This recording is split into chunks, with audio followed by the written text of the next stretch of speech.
Minha mãe me avisou para não sair na lua cheia. Eu não obedeci ao meu povo. Sou eu aqui, contador de histórias que faz o arrepio subir na espinha de quem me ouve. Venho desde longe, das brenhas escuras da noite, carregando comigo relatos que fazem até o mais bravo se mexer na cadeira. Hoje trago para vocês uma narrativa que gelou o sangue de quem viveu. Uma história verdadeira, ou pelo menos é o que dizem os que conseguiram contar. É sobre um rapaz desavisado que não ouviu o conselho da mãe e saiu na noite de lua cheia. Coitado, se tivesse ficado quietinho em casa, hoje estava dormindo tranquilo. Vou perguntar a vocês, seus curiosos. Vocês acreditam em maldições familiares? Aquelas que a gente herda sem querer, passada de geração em geração? E quando a gente vê algo que não deveria, será que depois a gente nunca mais fica em paz? A lua cheia. Vocês têm medo dela? Ou acham que é coisa de gente supersticiosa? Quero ouvir vocês. Deixem aí seus comentários, suas suspeitas. Me contem. Vocês já sentiram aquele arrepio na noite? Aquela sensação de que alguém ou algo está te observando? Porque a história que vou contar agora, ela só faz sentido se a gente acredita que tem coisas nesse mundo que a ciência não consegue explicar. Coisas que a gente melhor deixar em paz. Então preparem os corações que a noite está caindo e tem coisa para contar. Vamos lá. Eu devia ter ouvido minha mãe, mas não ouvi. Era uma noite comum de quinta-feira quando ela me chamou na cozinha, aquele lugar que sempre cheirava bolo assado e café coado na peneira velha.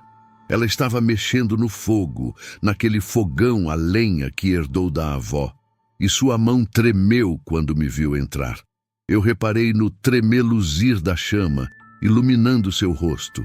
Aquelas rugas fundas que não existiam semanas antes, como se algo tivesse envelhecido essa mulher que eu conhecia desde sempre.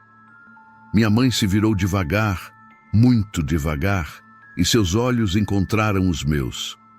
Ali havia algo diferente, uma densidade que eu nunca tinha visto. Ela respirou fundo, como se estivesse se preparando para contar um segredo pesado demais, um segredo que queimava na garganta de tanto tempo guardado. Ela me disse, com a voz rouca e quase sussurrante, para não sair na noite de lua cheia. Não era um pedido comum, aqueles que a gente faz e esquece logo depois. Era uma ordem velada, coberta de medo genuíno. Ela repetiu 3 vezes, sempre olhando para minhas mãos, nunca para o meu rosto. 3 vezes é número importante. A gente sabe disso. Na nossa região de roça, 3 é o número das coisas que importam mesmo. Minha mãe vinha de uma linhagem de mulheres que sabiam coisas que não estavam em livro nenhum, que vinham de gerações passadas sussurradas de avó para mãe, para filha. Meu pai dizia que era superstição, coisa de mente fraca, mas ele dizia isso longe dela, nunca quando minha mãe podia ouvir, porque mesmo ele, aquele homem durão que enfrentava a tempestade para cuidar do gado, tinha respeito pelo conhecimento dela. Eu tinha 18 anos naquela época, idade de quem acha que conhece o mundo inteiro, de quem acredita que perigo é coisa que acontece com os outros. A lua cheia do mês de outubro estava prevista para aquela quinta-feira à noite, e meus amigos tinham combinado de nos encontrarmos na estrada que levava até a Serra do Mato. Queríamos apenas andar, conversar, curtir aquela lua gigante que parecia tão próxima que dava vontade de tocar. Parecia coisa inocente, tão natural quanto respirar. Eu tinha todo o direito do mundo de sair da minha casa, ou era o que eu pensava. Minha mãe segurou meu braço naquela tarde e sua mão era gelada, apesar do calor de outubro ser sufocante. Ela disse coisas estranhas, coisas que não faziam sentido completo. Ela falou sobre a família, sobre um mal antigo, sobre uma promessa que foi quebrada e que precisava ser mantida. Falou sobre sangue, sobre marcas que não se apagam, sobre nomes que não podiam ser pronunciados na luz do dia. Achei que era um dos seus momentos confusos, desses que às vezes ela tinha, onde parecia estar em outro lugar, em outro tempo. Eu nunca tinha dado muita importância àquilo. Sempre achei que fossem histórias, invenções de uma mente que ansiava pelo passado. Mas havia algo no tom dela, na desesperação velada, nas rugas dos seus lábios, que deveria ter me alertado, deveria ter feito eu parar e pensar, deveria ter me feito obedecer. Naquela noite, a teimosia de jovem falava mais alto que o sangue. A liberdade de poder sair de casa, desafiando. A ordem imposta parecia uma vitória, uma prova de maturidade que não era verdadeira. Eu senti um misto de irritação e desinteresse pelo peso daquelas palavras que ela me jogava, como se fossem pedras pesadas. Ela estava ali, tremendo de um medo que eu não conseguia enxergar, um medo que habitava as profundezas da nossa história e que eu, na minha burrice juvenil, desdenhava. Eu devia ter percebido que o aviso não era sobre um perigo genérico da noite, mas sim sobre algo particular, algo que nos pertencia, que estava entrelaçado no tecido da nossa carne, passada de pai para filho, de mãe para neto. O cheiro de bolo e café na cozinha, que antes era conforto, naquela noite virou o cheiro da despedida e do aviso ignorado. O calor do fogão a lenha não conseguia aquecer a frieza que emanava da mão dela, quando me agarrou com força que parecia querer me prender ali para sempre, me soldar ao chão daquela casa para que o mundo lá fora não me alcançasse. Lembrei de quando eu era criança e ela sempre sabia quando eu ia aprontar. Sempre me pegava no flagra, com um olhar que parecia ver através da minha alma. Mas dessa vez, o olhar era de súplica, de desespero, e eu ignorei a súplica para abraçar meu desejo egoísta de aventura. A lua cheia já estava começando a clarear o céu, uma luz leitosa e invasiva que não trazia paz, mas sim uma estranha eletricidade. Um pulsar na atmosfera que fazia o ar vibrar de forma sutil. Eu podia sentir a atração daquela luz, um chamado mudo que me puxava para fora, para a estrada, para o mato denso que minha mãe me implorava para evitar. A desobediência não era apenas um ato de rebeldia, era um ato de autodestruição programada, e eu estava correndo em direção ao meu próprio fim, achando que era o começo de alguma coisa importante. Minha mãe, com seu conhecimento ancestral, sabia exatamente o que estava me esperando lá fora, sabia a quem pertencia aquela noite. E eu, com minha ignorância de 18 anos, me joguei na boca do lobo. Na noite daquela quinta-feira, quando a lua começou a subir no céu, eu menti para minha mãe. Disse que ia dormir cedo, que ia ficar em casa lendo. Menti tão bem que até acreditei em mim mesmo. Peguei minhas coisas escondido, coloquei um casaco qualquer e saí pela porta de trás, aquela que rangia quando abria. O som da dobradiça velha ecoou na noite silenciosa e por um momento, só um momento, tive a sensação de que algo me observava de perto. Algo que esperava justamente por isso, por esse momento de fraqueza. Por esse momento em que um rapaz burro não obedece sua mãe. Mas eu empurrei esse sentimento para bem longe, onde costumava colocar todas as coisas que me davam medo. Saí correndo em direção à estrada, e quanto mais me afastava de casa, mais leve eu me sentia, como se tivesse se livrado de um peso. A lua cheia estava tão brilhante que conseguia enxergar minha sombra projetada no chão, nítida e bem definida, como se fosse uma segunda pessoa caminhando comigo. Não sabia naquele momento que havia outra sombra, também outra presença que seguia meus passos desde aquele instante em que desobedeci minha mãe. A sensação de alívio que senti ao me afastar da casa era enganosa, uma falsa liberdade que mascarava a armadilha na qual eu estava entrando de livre e espontânea vontade. A casa, antes um abrigo, tinha se tornado uma prisão que eu precisava romper, e o preço dessa liberdade momentânea era a minha própria paz, a minha própria vida. O chão de terra batida sob meus pés parecia-me impulsionar, me chamando para a escuridão que se abria logo depois da cerca. Cada passo para longe da luz fraca da janela da cozinha era um passo mais fundo no desconhecido que eu tanto ansiava. Lembro do cheiro da noite, um cheiro de terra úmida e mato seco, mas com algo mais, algo metálico e frio, um odor que não pertencia à natureza, mas sim a algo que estava esperando. Eu respirava fundo, enchendo os pulmões com aquele ar gélido de outubro, e a cada inalação sentia a adrenalina da aventura, a euforia do risco calculado, embora o cálculo fosse totalmente errado. A sombra que me seguia, projetada pela lua gigantesca, era minha companheira silenciosa, mas a outra presença, a invisível, me causava um calafrio na nuca que eu teimava em atribuir ao vento. A estrada de terra começou a dar lugar ao asfalto velho, rachado e abandonado, que levava à serra.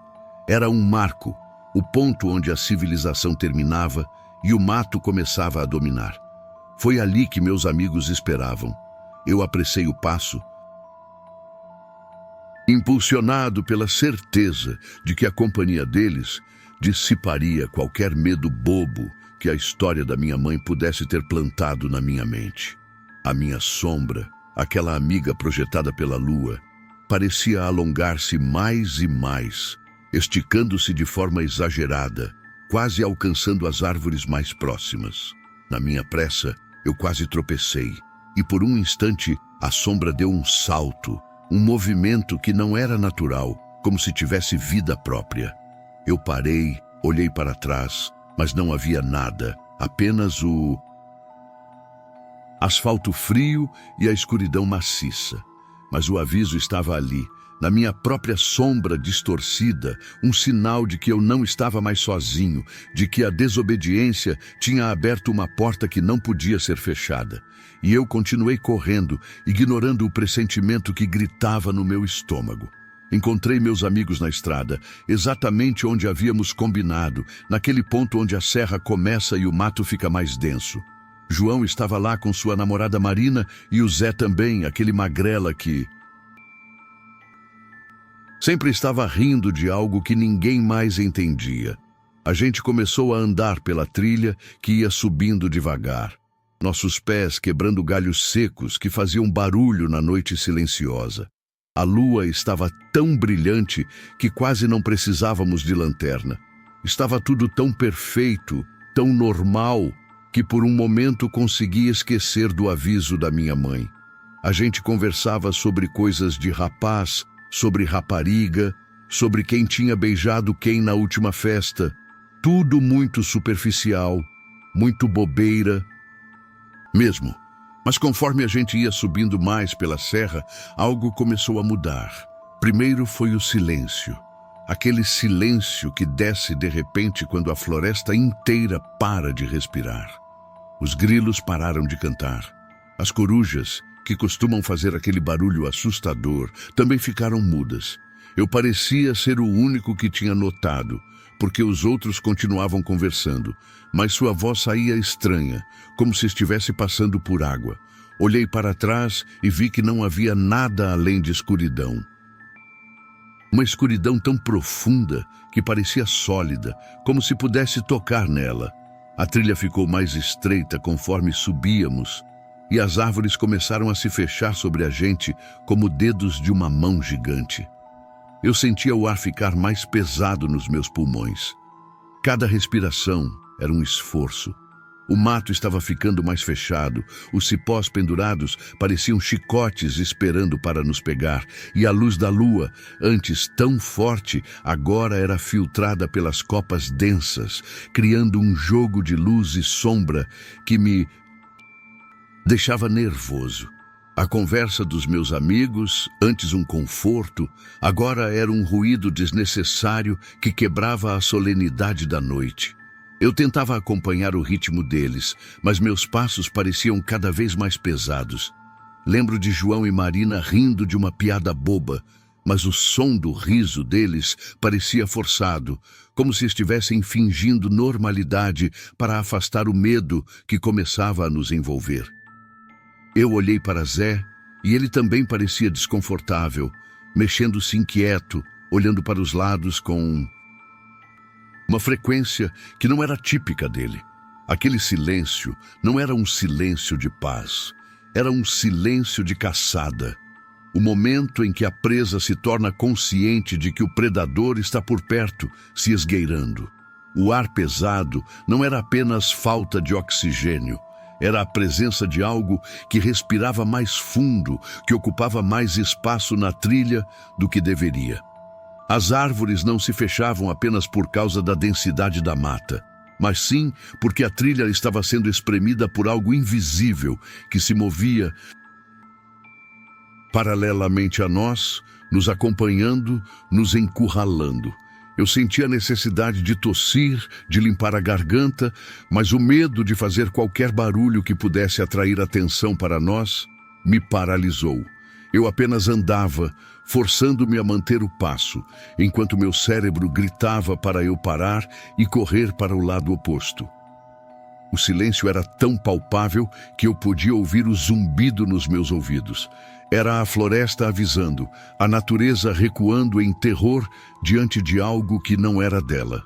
E nós, os idiotas, continuávamos a caminhar, invadindo um território que era de outra coisa, um território sagrado ou amaldiçoado, que só existia na luz morta da lua cheia. Então, foi quando comecei a ver os movimentos estranhos. Primeiro pensei que fosse animal, algum tatu ou capivara assustado, mas o movimento era errado. Era muito errado. Tinha uma qualidade fluida que não combinava com nenhum bicho que eu conhecesse. Era como se algo estivesse se arrastando entre as árvores, mas não se arrastando de forma normal. Era mais como se estivesse se dobrando, se contorcendo, se torcendo de jeitos que osso nenhum deveria permitir. Meu coração começou a bater mais rápido. Avisei para os outros que a gente deveria voltar, que não era mais seguro continuar subindo. João riu e disse que eu estava com medo de sombra, que era só imaginação minha, mas ele estava errado. Minha imaginação nunca criaria o que eu estava vendo. Os movimentos não eram bruscos, eram lentos e deliberados, mas a forma como o corpo se deslocava, como se desmanchasse e se recompusesse instantaneamente, me fazia sentir náuseas. Olhei fixamente para a borda do mato, onde a escuridão era mais intensa, e vi a silhueta se desenhar por um breve segundo contra o fundo lunar. Não era uma silhueta de bicho. Era alongada e fina, mas em vez de se mover em linha reta, ela se curvava, dobrando-se no meio, de forma que o tronco parecia tocar os joelhos, mas sem quebrar.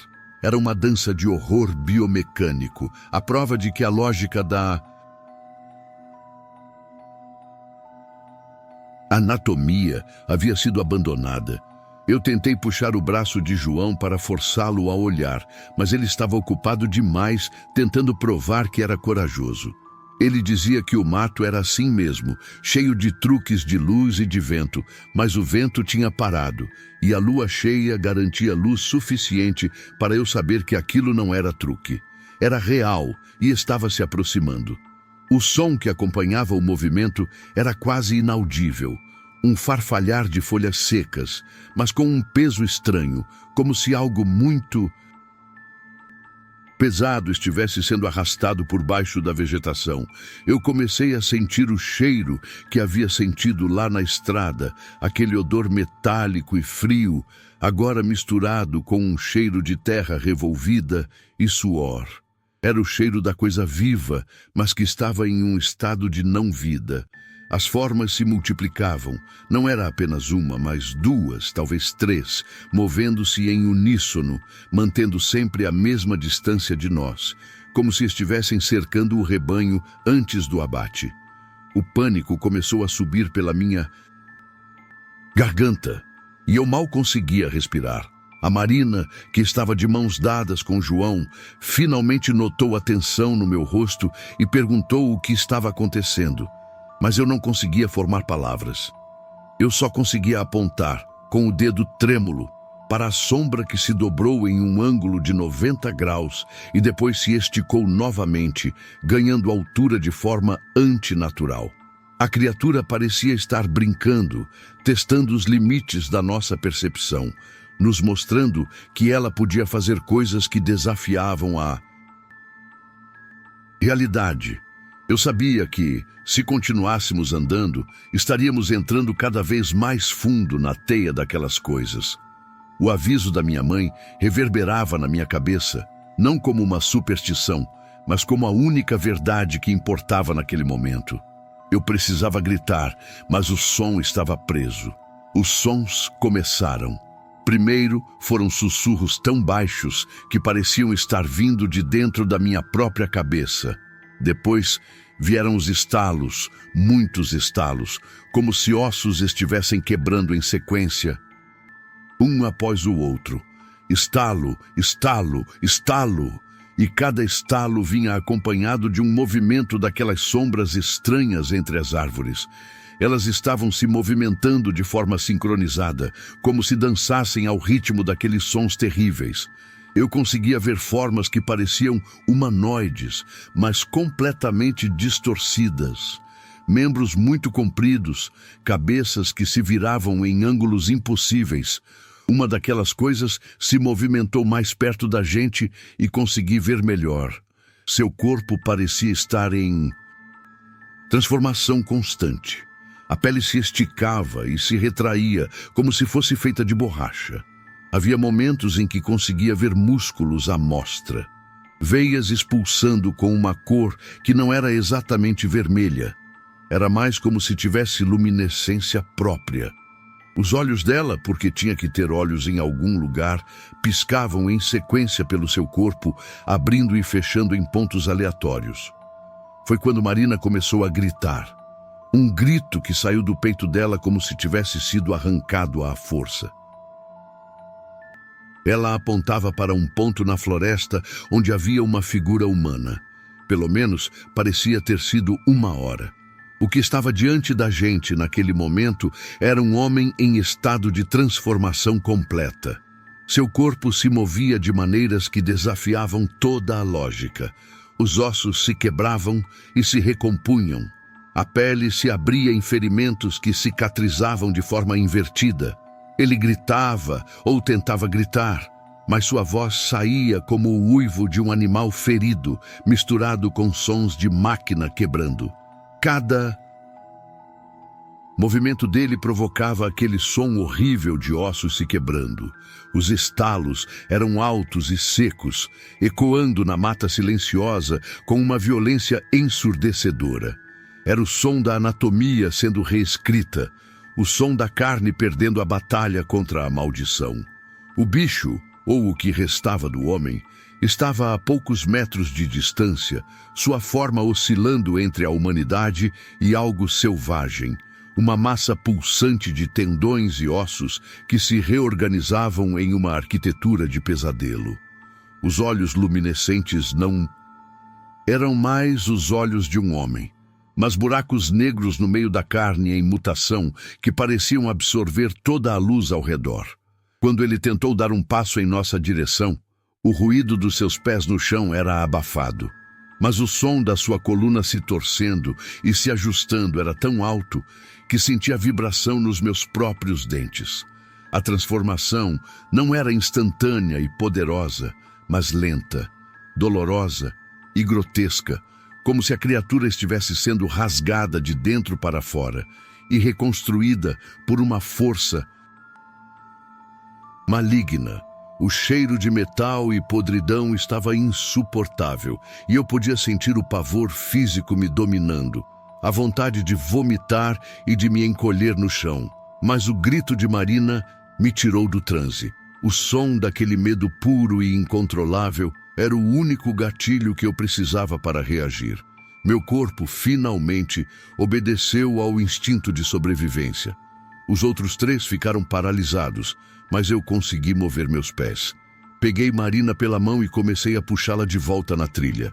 João e Zé, finalmente, acordaram do transe de horror e começaram a correr conosco. Por trás de nós, aquela coisa continuava em seu processo de transformação, seus gritos ecoando pela floresta inteira. Eu conseguia ouvir seus passos nos seguindo. Passos que não batiam no ritmo de pernas humanas, mas de algo que tinha muito mais membros do que deveria ter. Corremos por um tempo que parecia eternidade. Quando finalmente chegamos de volta à estrada, todos estávamos encharcados de suor. Mas uma coisa me assustava muito. Mais do que aquela criatura em transformação, era o fato de que ela tinha estado nos observando. E quando nossos olhos se cruzaram por um breve segundo, enquanto ela se contorcia em seu processo impossível, eu reconheci algo nela. Aquela expressão de ódio e desespero que vinha de alguém que ainda tinha consciência do que estava acontecendo com seu próprio corpo. A gente corria desesperado pela estrada, mas eu estava olhando para trás o tempo todo, tentando ver se aquela coisa ainda nos seguia. Era uma burrice fazer isso, porque deveria estar focando em onde pisava, mas o medo faz a gente fazer coisas erradas. Nossos pés batiam no asfalto em ritmo descoordenado, cada um correndo em sua própria velocidade de puro pânico. Marina chorava enquanto corria, seus soluços se misturando com o som dos nossos passos. João era o mais rápido de todos nós e já estava a alguns metros na frente. Zé estava ofegante.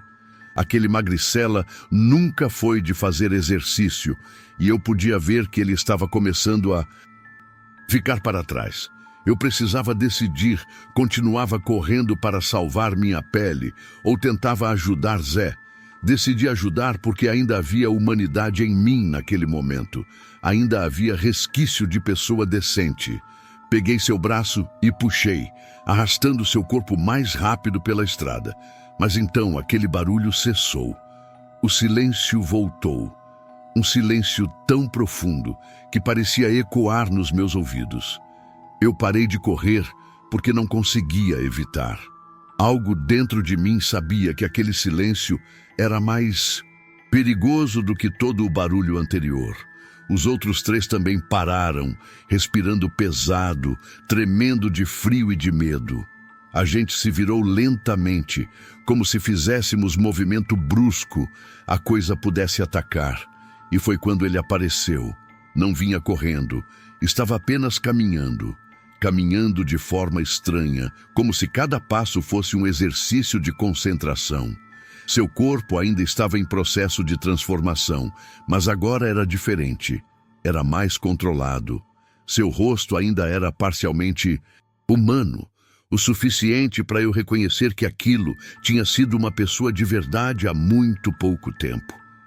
Seus olhos encontraram os meus, e foi nesse exato segundo que tudo mudou para mim. Aqueles olhos não tinham ódio, não tinham fome selvagem como eu esperava. Tinham inteligência, tinham plena consciência, tinham reconhecimento. Era como se ele tivesse me visto antes, como se soubesse exatamente quem eu era. Meu sangue congelou. Percebi que não era ao acaso que a gente tinha vindo para aquela floresta naquela noite específica. Percebi que talvez minha mãe soubesse disso. Talvez ela tivesse tentado me proteger de algo que já estava me perseguindo. Aquele olhar dele passou através de mim como se fosse vidro. Não era um olhar de predador vendo presa. Era um olhar de reconhecimento familiar. Havia algo ancestral naquele contato visual, algo que pulsava nas veias de ambos. Ele começou a avançar na nossa direção, mas não atacou, apenas andava. Marina começou a gritar de novo, um grito histérico que ecoava pela noite. João a pegou nos braços e saiu correndo. Zé correu atrás dele, sem nem olhar para trás, mas eu não conseguia me mexer. Meu corpo estava plantado ali como árvore, apenas observando aquela criatura se aproximar. Ele levantou uma de suas mãos, que agora tinha muito mais dedos do que deveria ter. Dedos compridos e finos com unhas que brilhavam com aquela mesma cor luminosa que via em suas veias. Quando aquela mão chegou perto do meu rosto, eu senti seu toque gelado na minha pele. Seu dedo traçou uma linha do meu queixo até minha testa, como se estivesse marcando algo, gravando algo em mim. Ele abriu a boca e um som saiu. Não era uma palavra, mas era linguagem. Era como se ele estivesse falando diretamente dentro da minha mente. Ouvi o nome. Ouvi o nome da minha avó. Ouvi o nome da avó da minha avó. Ouvi nomes que nunca tinha ouvido falar, mas que de alguma forma conhecia instintivamente. Aquela voz penetrou meu ser todo, se enroscou em minhas entranhas, tocou algo primitivo que dormia dentro de mim. Entendi naquele momento que aquilo não era um monstro aleatório, era família, era sangue, era maldição, era destino. Ele se afastou lentamente, seus olhos ainda fixos nos meus. Seu rosto continuava mudando, se distorcendo, se transformando em algo cada vez menos humano. Mas naquele breve instante, antes de virar completamente outra coisa, consegui ver uma expressão de compaixão, de desarranjo, como se lamentasse o que eu estava prestes a me tornar. Ele virou as costas e começou a andar de volta para a floresta. Seu corpo se tornando cada vez mais aquela coisa sem nome, enquanto desaparecia entre as árvores. Eu fiquei ali sozinho na estrada, sentindo o peso daquele toque ainda em minha pele. Meu corpo começou a adoecer. Não era uma dor normal. Era como se algo dentro de mim estivesse acordando. Como se aquele toque tivesse ligado um interruptor que estava dorminhoco há gerações. Eu sabia com certeza absoluta naquele momento que tinha sido marcado para se tornar como ele. E a única pessoa que poderia ter me salvado era minha mãe, e eu tinha-a desobedecido. Corri. Meu corpo se movimentou por instinto puro, sem que minha mente tivesse enviado qualquer comando. Meus pés batiam no asfalto em ritmo descontrolado, e o ar queimava meus pulmões com cada respiração desesperada. Podia ouvir João gritando meu nome lá na frente, tentando me animar, me dar força para correr mais rápido, mas eu sentia que estava ficando para trás. Não pelos meus pés estarem lentos, mas por algo puxar meu corpo para trás, como uma corrente invisível presa em meu peito. A sensação daquele toque ainda ardia em minha pele. Cada célula do meu corpo parecia estar se rebelando, gritando internamente. Olhei para trás apenas uma vez e vi que ele estava caminhando atrás de mim, não correndo, apenas caminhando. Aquela visão foi mais aterradora do que se ele estivesse correndo desesperado, porque significava que ele não tinha pressa, significava que sabia exatamente onde eu iria. Significava que naquele momento, naquele instante, eu já estava perdido e ele apenas aguardava meu destino chegar. Continuei correndo mesmo assim. O desespero é uma droga estranha que faz a gente acreditar em coisas impossíveis. Faz a gente acreditar que ainda há esperança quando toda a esperança já morreu. Cheguei em casa 1 hora depois, ofegante, encharcado de suor e de lágrimas. Minhas roupas estavam rasgadas em vários pontos e meu rosto estava coberto de arranhões de galhos que puxei enquanto corria pela escuridão. Abri a porta da frente com tanta força que quase a derrubei das dobradiças. Minha mãe estava sentada na sala esperando, apenas esperando, como se soubesse que eu voltaria assim, neste estado de terror completo. Ela me olhou com aquele conhecimento antigo nos olhos, aquele saber que vem de gerações e gerações de mulheres que guardaram segredos na família. Ela não perguntou o que havia acontecido. Ela apenas disse meu nome baixo, como um sussurro carregado de peso. Aquele sussurro foi pior do que qualquer grito, pior do que qualquer xingamento. Aquele sussurro continha toda a decepção, toda a dor, toda a maldição que agora era minha. Eu tentei falar, tentei contar tudo o que tinha visto, tentei explicar sobre aquele olhar, sobre aquele toque, sobre aquele reconhecimento impossível, mas minha voz não saía. Era como se ela tivesse sido removida de mim. Havia um silêncio dentro da minha garganta, um silêncio que pesava toneladas. Minha mãe se levantou devagar e me levou até a cozinha. Ali, ela colocou água em uma tigela e mergulhou um pano nela. Começou a limpar meu rosto com cuidado, limpando o sangue dos arranhões. Cada vez que ela tocava em minha pele, eu sentia aquele silêncio se aprofundar mais, como se o silêncio estivesse se aninhando em cada parte de meu corpo, preparando-se para algo. Ela sussurrou coisas enquanto limpava minhas feridas. Histórias que eu nunca tinha ouvido. Histórias sobre nosso avô, sobre nosso bisavó. Histórias sobre homens que desapareciam nas noites de lua cheia e voltavam transformados. Histórias sobre promessas quebradas com seres que não deveriam existir. Histórias sobre uma dívida de sangue que a família carregava. Uma dívida que era paga através de uma transformação dolorosa e inevitável, de geração em geração. E pior de tudo, histórias que explicavam o toque, o reconhecimento. O homem na floresta não era um estranho. Era o último membro da linhagem antes de mim. O guardião da maldição que agora passava para o próximo. Ele tinha me marcado porque a vez dele tinha acabado e a minha estava prestes a começar. O toque em minha testa não foi um ataque, mas uma transferência de bastão, o acionamento de um gene dormente que minha desobediência despertou. Minha mãe terminou de limpar meu rosto, seus olhos marejados de lágrimas secas. Ela olhou para mim uma última vez com profunda tristeza, e depois seus olhos caíram para minhas mãos. Foi então que vi. Pequenas bolhas, luminescentes, da mesma cor estranha que vi nas veias da criatura, começavam a surgir sob a pele dos meus dedos, pulsando fracamente ao ritmo do meu coração assustado. Ela não precisava dizer mais nada. Eu não precisava de mais palavras. Eu tinha desobedecido. E agora a lua cheia me aguardava para o resto da minha vida curta e transformada. Eu não apenas vi um lobisomem naquela noite. Eu toquei meu futuro, e ele era o meu sangue. E a próxima lua cheia já estava a caminho.